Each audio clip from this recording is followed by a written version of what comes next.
जय Hind aspirants, I Ruby Thakur welcome you to SSB crack exams channel. So हम कर रहे हैं ज्योग्राफी एंड आज का जो हमारा टॉपिक है for the geography lecture is the biodiversity conservation. So हमने ऑलरेडी बायोडाइवर्सिटी पढ़ा था लास्ट लेक्चर में, जिसमें हमने डिफरेंट टर्म्स के बारे में पढ़ा था। So in today's lecture will be seeing कि हम इस बायोडाइवर्सिटी को कंजर्व करने के लिए कौन कौन से, या चाहे गवर्नमेंट हो कम्युनिटीज हो, कौन कौन से स्टेप्स लेती हैं। सो चलिए जानेंगे आज के पूरे वीडियो लेक्चर में वो सारे एक important steps for the biodiversity conservation. लेकिन सबसे पहले बात करते हैं कि कंजर्वेशन बायोडाइवर्सिटी होता क्या है। अगर आप इस टर्म के ऊपर जाएंगे, इसका मतलब क्या हुआ, जो हमारे आसपास बायोडाइवर्सिटी है उसको कंजर्व करना है, चाहे वो प्लांट्स है, एनिमल्स है, anything, everything have to be conserved. So the biodiversity conservation means what? The protecting all the millions of different species that live on our planet and protected the multitude of different ecosystems. हमने last lecture में देखा था क्या है ecosystem, biodiversity and all everything we have scene.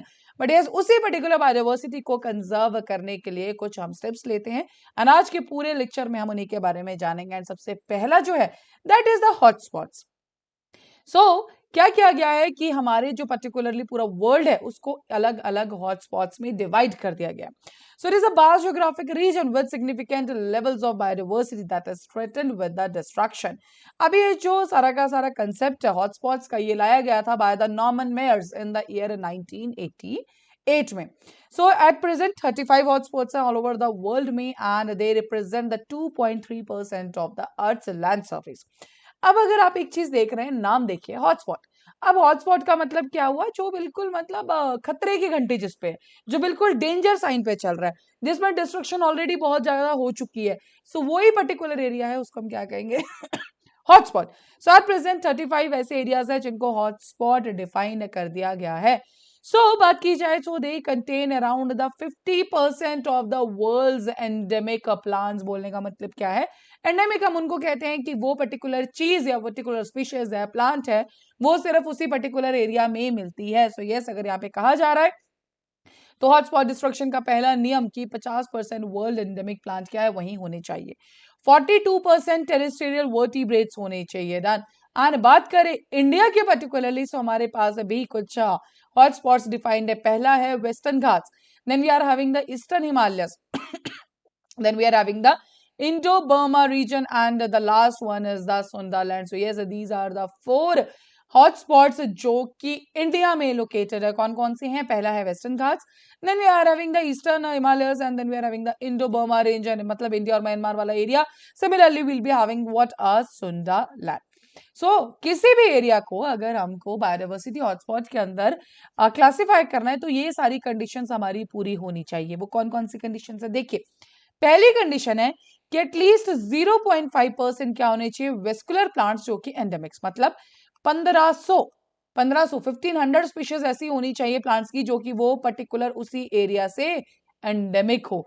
दूसरा, already जो natural vegetation है, जो उसकी स्टार्टिंग में प्राइमरी वेजिटेशन होती थी, उसकी 70% क्या होनी चाहिए, लॉस हो चुकी होनी चाहिए। मान लीजिए पहले 100 वेजिटेशन थी, अब 70 नहीं होगी, सिर्फ 30 ही बच गई है। डन। तो जो प्राइमरी वेजिटेशन है उसमें से 70% लॉस हो चुका है। डन। ये था हमारा हॉटस्पॉट्स के साथ। आपके लिए इंपॉर्टेंट क्या है कि इंडिया के अंदर हमारे पास कितने हैं, 4 हॉटस्पॉट्स हैं, साथ ही में ये सारी कंडीशंस की 0.5% मतलब 1500 स्पीशीज एंडेमिक प्लांट्स की होनी चाहिए, 70% हमारी जो प्राइमरी वेजिटेशन है वो लॉस्ट हो जानी चाहिए, उसको हम क्या कहते हैं हॉटस्पॉट्स। और साथ ही हमने कुछ देखे थे 50% of the world's endemic plant, 42% of the terrestrial vertebrates, and ये सारी चीजें हमारे इंक्लूडेड होनी चाहिए। Done. So that was related to the hotspot, the first term which we have discussed, and this is the one step towards the conservation of the biodiversity. Because देखिए, अगर hotspot किसी जगह को डिफाइन दे दिया गया तो मतलब बिल्कुल एकदम उसमें आ जाएगा, स्पॉटलाइट में आ जाएगा कि दिस इज द एरिया जो कि पर्टिकुलरली अब डिस्ट्रक्शन की तरफ जा रहा है। सो फॉर श्योर, चाहे गवर्नमेंट है, कम्युनिटी है, अलग अलग स्टेप्स लिए जाएंगे ताकि उस पर्टिकुलर जगह की बायोडाइवर्सिटी को प्रिवेंट किया जाएगा। सो yes, this is the first term. Now दूसरी कुछ और चीजें हम बात करें। सो यस, हम कंजर्वेशन ऑफ बायोडाइवर्सिटी के लिए 2 और चीजें करते हैं, जैसे कि पहला in situ and second one is the ex situ. मतलब मान लीजिए एक ए स्पीशीज है जो ब्लॉक 1 में रहती है, डन, एंड एक बी स्पीशीज है जो ब्लॉक 2 में रहती है ठीक है। अब हमें पता लगता है कि जो ए स्पीशीज और बी स्पीशीज है दोनों ही क्या है, खतरे में है, डिस्ट्रक्शन की तरफ जा रहे हैं। अगर हम ए स्पीशीज को ब्लॉक 1 के अंदर ही बचा लेते हैं। कुछ ऐसे स्टेप्स लेते हैं कि ताकि हम ए को ब्लॉक 1 के अंदर ही बचा लें, उसको हम कहेंगे इन सिटू। डन। लेकिन अगर मान लीजिए हम बी को उठा के किसी अलग ब्लॉक 3 में डाल देते हैं, मतलब हमने जो उसका नेचुरल हैबिटेट है उसको चेंज कर दिया, देन तो उसको हम क्या कहेंगे, एक्स सिटू। सिर्फ इतना सा ही कंसेप्ट है। क्या है इन सिटू? मतलब ऑन साइट, जहां पर वो प्रेजेंट है वहीं पर उसको रहने दीजिए और वहीं पे उठाकर उसको प्रिजर्व कर लीजिए, ठीक है। और एक्स सिटू क्या हुआ, अपनी जगह से नेचुरल हैबिटेट जहां पे वो एग्जिस्ट करता है वहां से निकाल के उसको किसी और जगह पर जाके प्रिजर्व कर दीजिए, correct. So this is the related to the in situ and the ex situ conservation. तो देखिए इन सिटू में क्या आता है, national parks, then we are having the biosphere reserves, sacred lakes and forest, then biosphere reserve में terrestrial marine बाद में देखेंगे। एक्स2 में क्या है, zoo, botanical garden, aquaria, seed bank, gene bank, then we have the sacred groves. Then so these are the areas which we have under the biodiversity conservation. कुछ है in situ, कुछ है ex situ। चलिए सबसे पहले बात करते हैं इन सिटू कंजर्वेशन की, जिसमें मैंने आपको बता दिया क्या है, जिस पर्टिकुलर नेचुरल हैबिटेट में वो स्पीशीज रहती है उसको वहीं पे हम क्या कर लेंगे, प्रिजर्व कर लेंगे। कुछ ऐसे स्टेप्स लेंगे ताकि हमें उस ए स्पीशीज को वहां से बाहर ना निकालना पड़े, ठीक है जी। So in such conservation the endangered species protected in their natural habitat, and so this is the all thing. And ये देखिए जब आपको जगह नहीं चेंज करनी है ठीक है, तो क्या होगा नेचुरल हैबिटेट में, सिर्फ आपको उसको सुधारना है, थोड़ा सा बिगड़ गया है वो, सो आपको सुधारना है, तो it is much cheaper. Done. एक नया हैबिटेट बनाना है, बिकॉज एक्स2 में क्या होगा, हमें एक आर्टिफिशियल हैबिटेट बनाना पड़ेगा, उस आर्टिफिशियल हैबिटेट को बनाने के लिए क्या होगा, खर्चा भी होगा, ठीक है। So yes that is done. The conservation of the global basis have identified certain biodiversity hotspots. It is a cheap and a convenient way of conserving biological diversity. So yes this is related to the in situ. और ex Situ में क्या है, हम क्या करेंगे, जू आप सबने देखा होगा, you all have seen the zoo. जू क्या है, एक आर्टिफिशियल हैबिटेट बनाया गया है। Then so we are made a one artificial habitat, और वो आर्टिफिशियल हैबिटेट क्या है, हमारा जू है। और वहां पर जाके हमें आर्टिफिशियली चीजें क्रिएट करनी पड़ रही है, हमें फूड का ध्यान रखना पड़ेगा, हमें उनकी disease everything each and everything have to be taken care of. So वो क्या है particular, this is for sure much expensive, तो एक्सपेंसिव हो जाएगा ना। सो इसमें क्या है, threatened animals and plants are taken out of there, done, this is important. So इसको हम क्या बोलते हैं, ऑफ साइट, अपनी साइट से बाहर जाके। Natural habitat and protected in the special parks of areas like zoological parks, wildlife safari parks, botanical gardens, and ये क्या है, इसमें फॉर एक पॉजिटिव पॉइंट अच्छा है कि रिसर्च अपॉर्चुनिटीज मिल जाती हैं, ठीक है। बिकॉज एक एरिया के अंदर अगर आप किसी स्पीशीज को छोड़ देते हो, चाहे wild life sanctuaries and all सबको आप लो, ठीक है। सो हम क्या करेंगे उसमें, सॉरी जू को अगर आप लो, so what we can do a research. चलिए, the first one is the wildlife sanctuary. So in sanctuaries, the protection is given to the fauna only. Activities like harvesting of timber, collection of forest products, and private ownership rights are permitted so long as they do not interfere with the well-being of the animals. It is devoted towards the preservation of a particular animals. देखिए ध्यान रखिएगा, जब भी कोई wild life sanctuary होगी वो किसी एक स्पीशीज के लिए बनाई जाएगी। हाँ, साथ में ऐसा थोड़ा नहीं है कि बाकी स्पीशीज को वहां से बाहर निकाल देंगे, but the main target will be the one species, done, and उसी के लिए वाइल्ड लाइफ सेंचुरी को बनाया जाएगा। पहली चीज। दूसरी चीज क्या है, इसके अंदर सिर्फ फौना मतलब सिर्फ एनिमल्स को ही प्रिवेंट किया जाता है। अब आप जानते हैं जब भी ऐसा कोई एरिया होगा देन तो उसमें क्या होगा, हमारे पास टिम्बर कलेक्शन होगा या आसपास के जो लोग होंगे उनका लाइवलीहुड उस पर डिपेंड करता होगा। सो बेसिकली उसको बैन नहीं किया जाता है जब तक उनके किसी कलेक्शन या किसी एक्टिविटी से पर्टिकुलरली क्या हो जाए, जो हमारे स्पीशीज है जिनको हम प्रिवेंट करना चाहते हैं उनको कोई खतरा ना हो। तो वाइल्ड लाइफ सेंचुरी का इतना सा ही कंसेप्ट है, this is the in Situ, because क्या करते हैं, एक पर्टिकुलर एरिया को हम रिकॉग्नाइज कर देते हैं कि this is the wild life sanctuary, ठीक है जी। सो आपके लिए देखो जब भी हम देखेंगे तो वाइल्ड लाइफ सेंचुरी या नेशनल पार्क से तो आपको ध्यान क्या रखना है, किसमें ओनरशिप राइट्स कितने दिए जाते हैं, किसमें ज्यादा प्रोटेक्शन दी जाती है, ठीक है। सो वाइल्ड लाइफ सेंचुरीज में प्रोटेक्ट किया जाता है सिर्फ और सिर्फ एनिमल्स को, डन, मतलब फौना को। साथ ही में जो हमारे collection timber collect forest products के ऊपर जो हक है उस पर बैन नहीं लगाया जाता है, प्राइवेट ओनरशिप के ऊपर भी बैन नहीं लगाया जाता है, राइट्स के ऊपर, डन। ताकि जब तक कब तक अगर हाँ आपका कोई राइट अगर हार्म कर रहा है पर्टिकुलर स्पीशीज को तो फॉर श्योर उस पर जो है रूल लग जाएगा, बट अदरवाइज नहीं लगाया जाता है।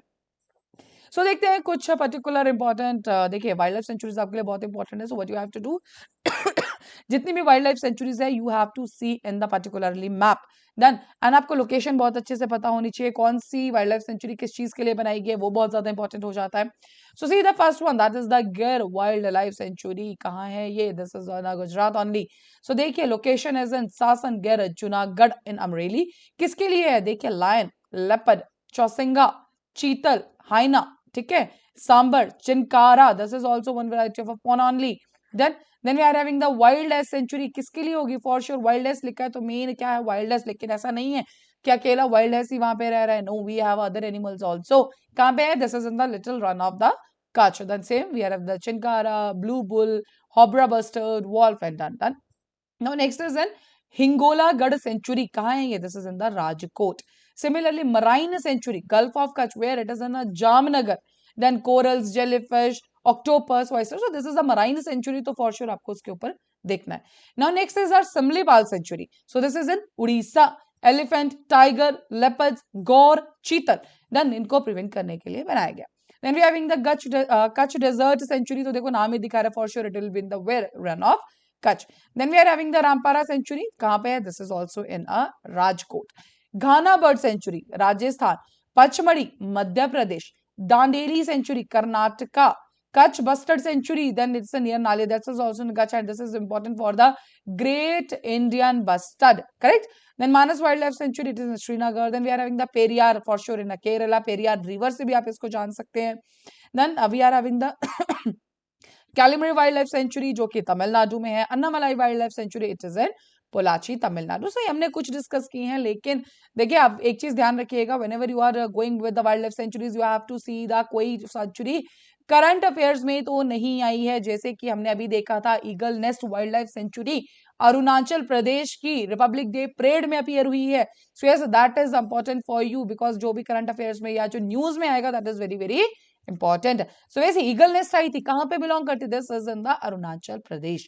तो इसी तरह की किसी नई वाइल्ड लाइफ सेंचुरी को एस्टैब्लिश किया गया है, किसी को कोई रिकॉग्नाइजेशन मिला है, कोई रामसर साइट, किसी भी चीज में अगर कुछ आया है, so that will be very very important from your exam point of view, correct. चलिए अगला है that is the national parks. We are done with the national sorry wild life sanctuaries. Now it is the national parks. अब देखिए national parks में क्या important है?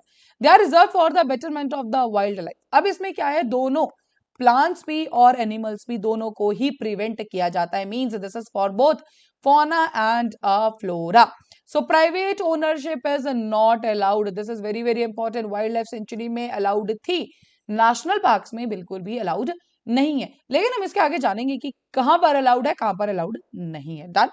So the grazing, cultivation, forestry is also not permitted. National parks are devoted towards the preserving of the entire ecosystem. ना flora ना fauna, जितना भी ecosystem उस बाउंड्री के अंदर आएगा सारे के सारे को प्रिजर्व किया जाएगा, कोई स्पेसिफिक नहीं रखा जाएगा। उतने ही प्लांट्स, उतने ही एनिमल, उतना ही बाकी चीजें भी इंपॉर्टेंट है जब नेशनल पार्क डिफाइन कर दिया जाता है। चलो नेशनल पार्क्स में कुछ और जानने से पहले हम देखते हैं कुछ important national parks done, and इसी तरह से आपको बाकी भी देखने पड़ेंगे। देखो जम्मू एंड कश्मीर में we are having the Hemis, Kishtwar, Himachal Pradesh great Himalayas में वैली ऑफ टन, उत्तराखंड में we are having the valley of flowers. Similarly we are सबसे पहला national park Corbett, correct. Then we are having the Sariska, Dudhwa national, Rajasthan में देखिए डेजर्ट नेशनल पार्क, एक बार पहले पूछा गया है क्वेश्चन में, Ranthambore. Then we are having see in the silent valley, Gunde national park. Then and some of the more important, देखो national park ज्यादा नहीं है, सो आपको सारे नेशनल पार्क्स के बारे में पता होना चाहिए कि कौन सा नेशनल पार्क कौन से स्टेट में स्थित है। That is very very important.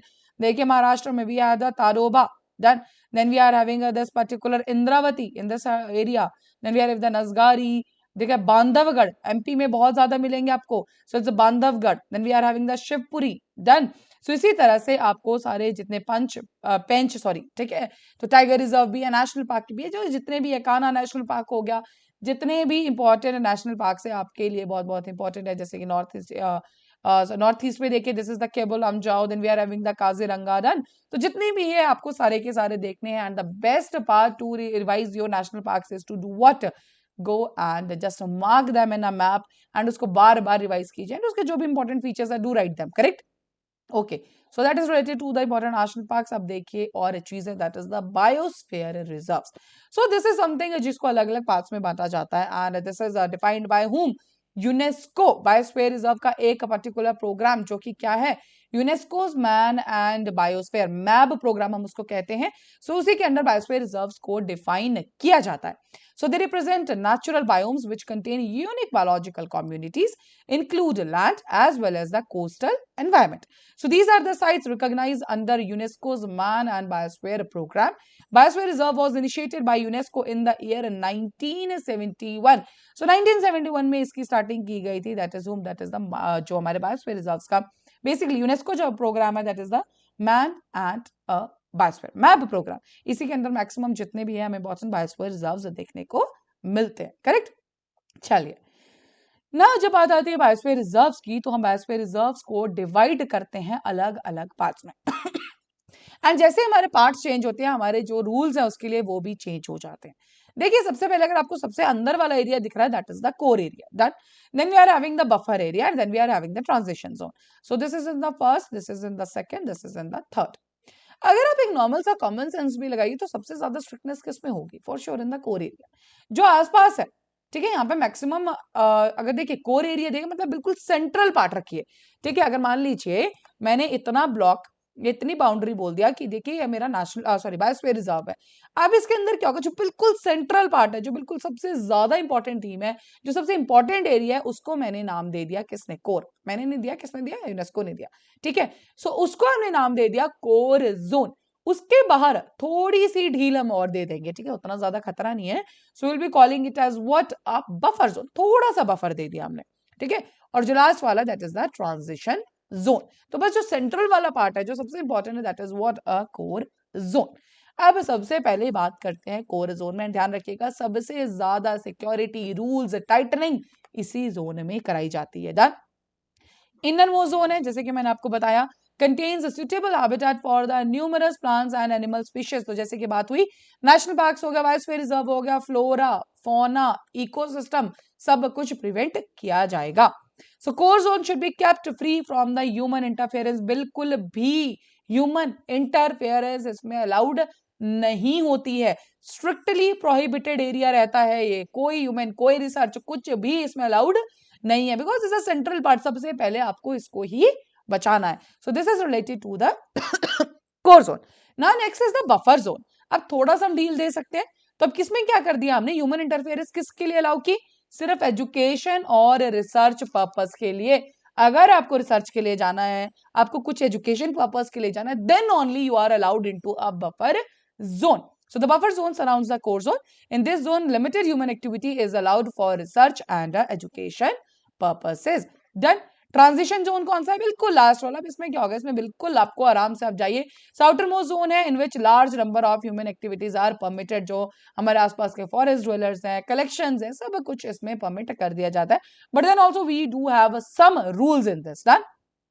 तो ये थे हमारे तीन जोन। सबसे स्ट्रिक्ट कौन सा है, कोर जोन। थोड़ी सी ढील मतलब ह्यूमन इंटरफेरेंस अलाउड हुई किसके अंदर, बफर जोन के अंदर, जिसमें आप सिर्फ एजुकेशन और रिसर्च के लिए जा सकते हैं। Similarly will be transmitting to the transition zone, जिसमें ठीक है ह्यूमन इंटरफेरेंस है आराम से, बट देन थोड़ा सा रूल्स उसमें भी होगा। बट हाँ, क्योंकि बायोस्फीयर रिजर्व के अंदर for sure there will be rules. अब सबसे पहला बायोस्फीयर रिजर्व हमारे भारत का नीलगिरी डिक्लेयर किया गया था 1986 में। पांच कौन कौन से आते हैं, कर्नाटक, केरला, तमिलनाडु। लेकिन इसके साथ हम कुछ और बायोस्फीयर रिजर्व्स के बारे में भी पढ़ेंगे, because this is the important thing. Nilgiri biosphere reserve Tamil Nadu, Kerala, Karnataka किसके लिए, Nilgiri tahr lion tailed macaque. Correct. Nanda Devi national park भी है ये एंड बायोस्फीयर रिजर्व भी है उत्तराखंड के अंदर। Himalayan musk deer, male and serow and the Himalayan tahr. Then we have our gulf of Mannar, कहां पर है ये located, this is in Tamil Nadu.